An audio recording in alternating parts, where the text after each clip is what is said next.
Well, so I hold to common sense morality basically. So, I mean, the reason why I think there are problems with the state is not that I have like some weird alternative, really strong ethical claim like some libertarians do. I think that the state is violating the ordinary principles of morality that we apply to everyone, right? And I don't think that we need like some grand theory that tells you what's right in all circumstances.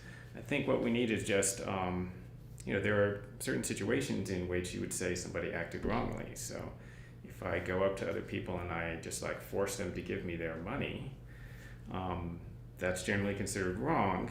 And it's not considered okay, even if I'm like, then I give it to the poor, right? Like, I go and mug people on the street and then I send the money to Oxfam, which is, helping the poor. That's generally not considered permissible, right? So, I mean, it's not really that I have a theory. It's just that I have the ethical reactions that normal people have, and I just apply them to the state.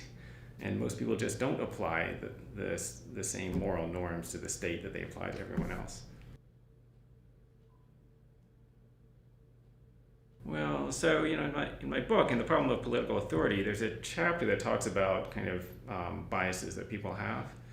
So maybe the biggest thing is there's status quo bias, which is to say people are just biased in favor of the way that things are done in their own society presently. So, and this is shown in the fact that people in radically different cultures around the world regularly think that their culture is the best, right? Think their society is the best and the way that they're doing things is the only right way, and so on. Okay, now having a government is like a really central aspect of the way things are done in our society, right? We've really gotten used to it. So that's one of the reasons why people are just biased in favor of the state. Most people never question it, which is true of most of the norms of their society. Like you just say that about any of the things that we're doing. Even the things we're doing that are good, the reason why we think they're okay is not really, the real reason why it's good. It's just that's the way we're doing things. There are other things like, so this is more speculative, but I have a hypothesis that there's something like the Stockholm Syndrome. So this is a phenomenon where if people get kidnapped by a criminal or a terrorist group or something, sometimes they start to kind of identify with the kidnapper. And so if the kidnapper is, so they're under the power of this person, and the person is not completely abusive all the time, like they show some mercy sometimes, then the people sort of start to bond with the kidnapper, okay? And there's a theory that this is sort of a survival mechanism. And maybe in our evolutionary history, people were very frequently under the power of other human beings, and the way to succeed or not get destroyed in that situation is to please the powerful, right? Please the people who have power. And so what you do, you just start, and you don't do that like intentionally, consciously. The way it works is your emotions just start adjusting to be what the powerful person would like, right? So you just sort of start sympathizing more with their perspective. And yeah, so my hypothesis is, well, the state is just so powerful, and people just have this instinct to kind of try to please, try to sort of adopt the perspective of the people who are powerful.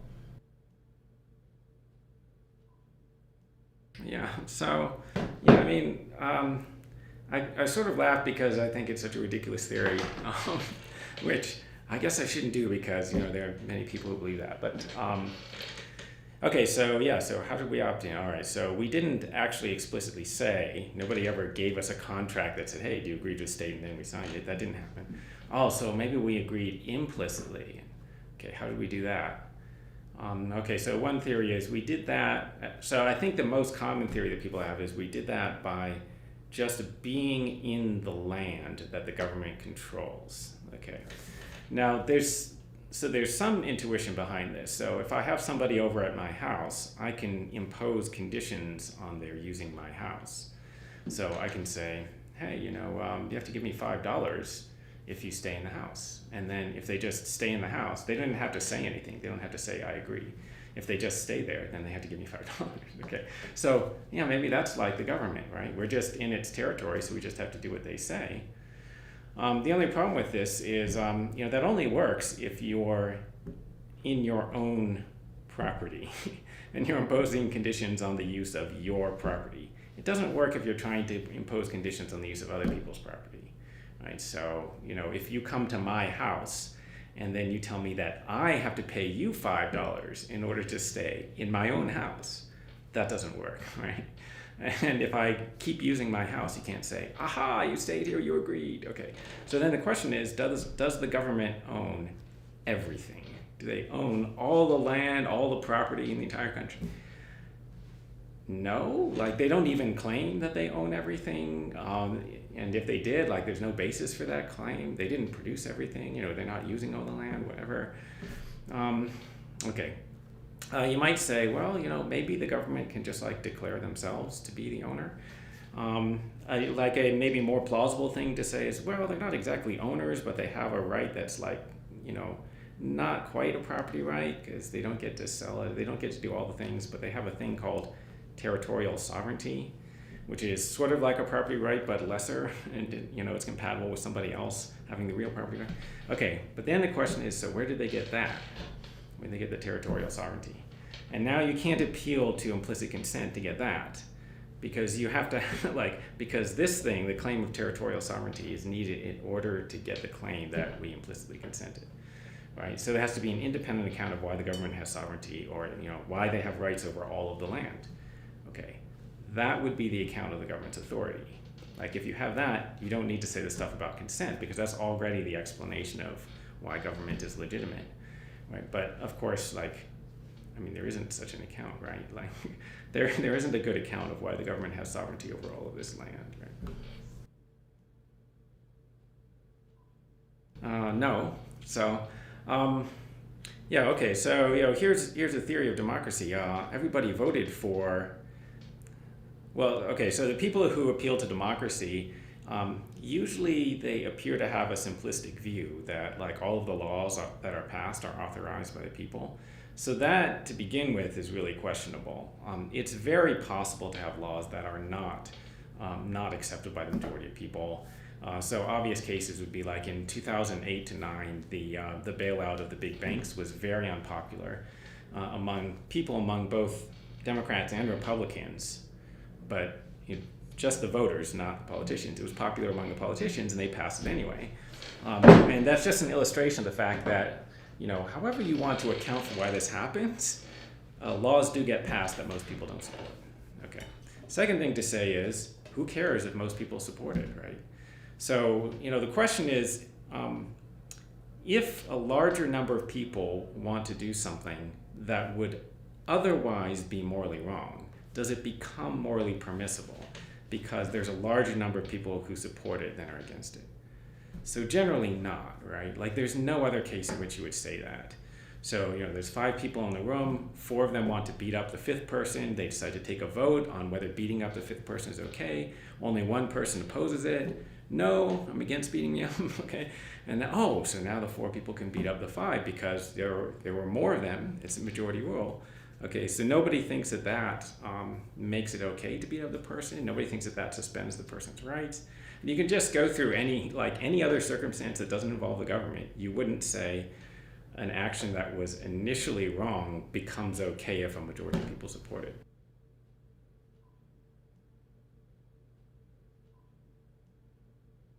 So there are basically three versions of social contract. There's the explicit contract theory, the implicit contract theory, and the hypothetical contract theory. The explicit contract theory might sound like a straw man, but it's not. So it's the theory that some people actually literally got together and said to each other, hey, let's establish a government. Like they literally explicitly agreed with each other, either writing it down or saying it in words. That might sound like a straw man. Nobody thinks that really happened, but actually John Locke thought that happened. So he thought that with all of the cities, there was a time like when a city was first founded, there was a time when the founders got together and explicitly agreed that they were going to set up a government for their city. Okay, and then, so it was explicit for the first generation. Then according to Locke, it's only implicit for the later generations, okay, because he's not totally stupid.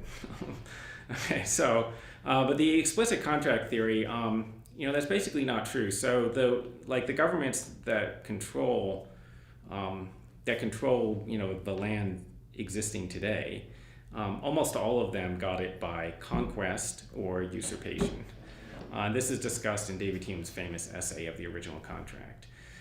So conquest meaning like a bunch of people sail from Europe over to this place that we're in now, and they just kick the shit out of the people who are living there and take the land. And that's how we have control of the land, okay?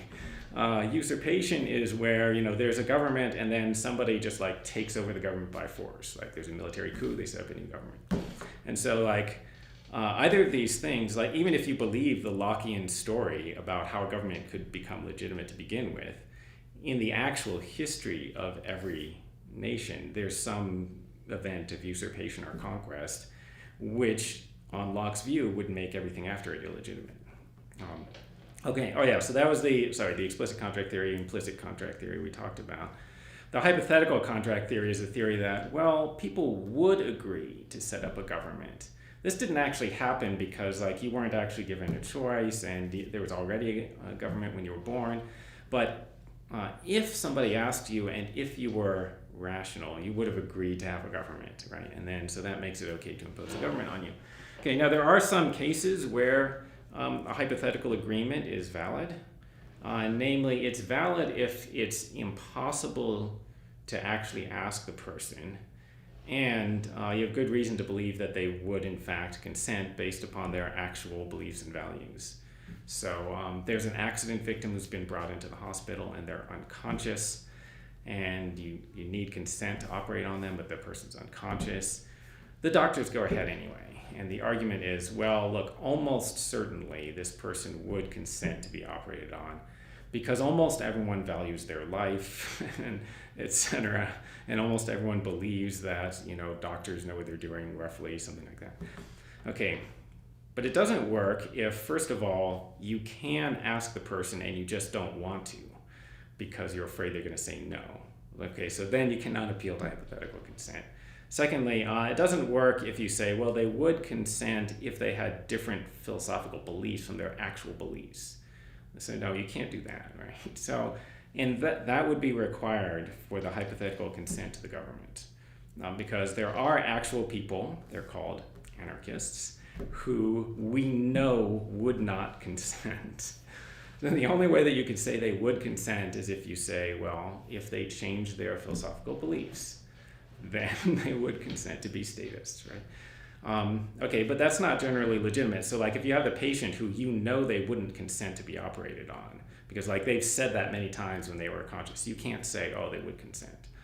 Also, if you have the patient and they're perfectly conscious and you just don't want to ask them, that's not legitimate. You can't say, I don't want to ask the patient because I'm afraid he might say no, so I'm just going to argue that he probably would say yes, or we're just going to gas him and then do the operation. You can't do that, right? Okay, that's the situation with the government. Why is the government not they could ask us? They could, the IRS, when they send out your tax return, they could have a question on it that says, do you agree to the federal government of the United States? And then if you say no, then you could get a full refund of your taxes. I wonder why they're not doing that. And it's not because they already know everyone would agree. It's because they know too many people would not agree. And then they would have to give back the money, and they don't want to give it back. Well, so my theory is that basically most law should be common law, or all law should be common law. So, and the way that the common law would work is when people have some kind of dispute, they would come to a neutral third party to arbitrate it. And so, and this doesn't have to be the government. So we could sort of phase out the government courts by privatizing them. We can replace them with private courts, competing private courts. But so you go to the third party to have it arbitrated, and the third party tries to resolve the dispute in accordance with how they understand the general norms of society. Okay, there are norms in every society, whether or not they have a state. The norms don't have to come from the state. They're just traditions, and they're things that ordinary people understand as being right and wrong. So the arbitrator tries to decide in accordance with the norms. And why would they do that? From a sort of, like from a business standpoint, why would they do that? The answer is that they want to have a reputation for being fair, so that when there are two parties who are disagreeing about something, those two parties can still agree on going to this arbitrator, right? Because both parties have to think that this arbitrator is generally fair. And so that means that they have to decide in accordance with what most people in the society regard as fair, okay? And then they write down the explanation for their decision, and then other arbitrators in future cases consult that. And that's the actual origin, I mean, something like that, except, you know, with government courts, is the actual origin of the common law, which used to be most of the law that we have.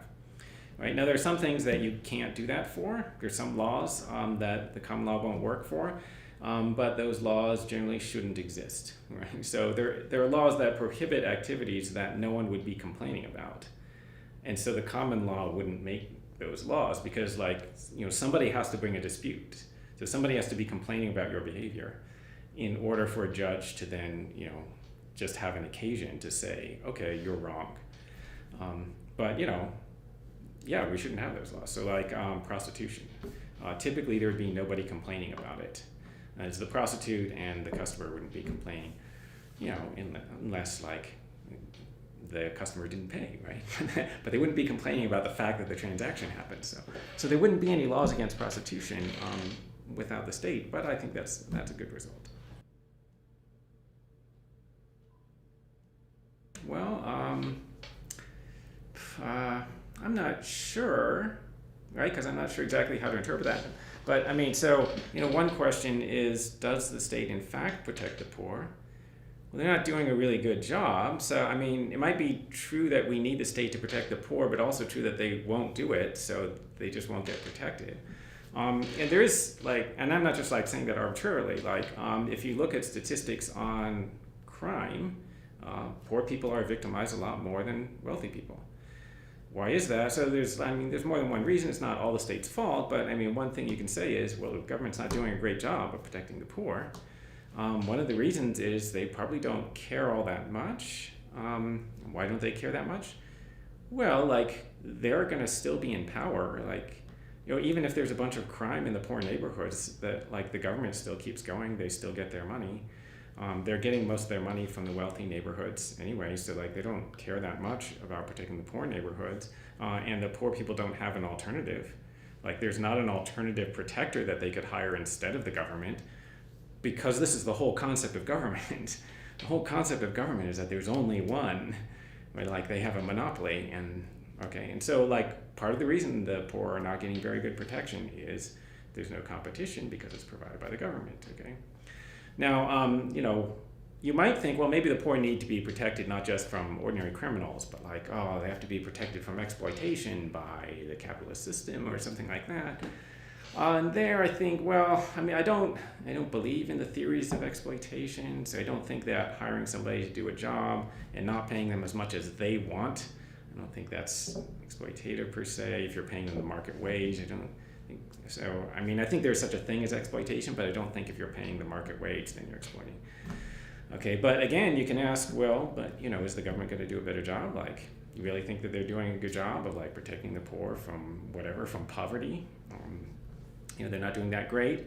So now the claim of, you know, we're anarcho-capitalists is, well, the whole economy is going to be doing better if we reduce or eliminate, you know, all these useless regulations that the government has that are slowing down the economy. And then the poor will probably be better off.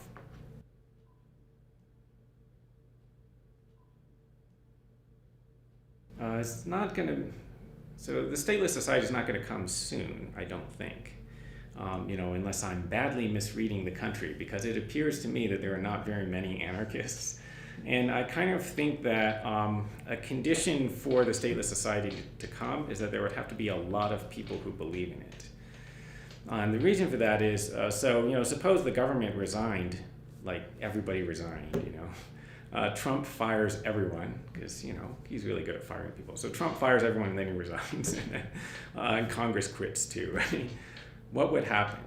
okay, immediately the next thing that would happen is people would start setting up a new government, because almost everyone thinks that you need it, right? So somehow or other they're going to make it happen. Okay, I think it can happen eventually, but there has to be sort of like, there have to be changes, you know, that are probably going to take a while.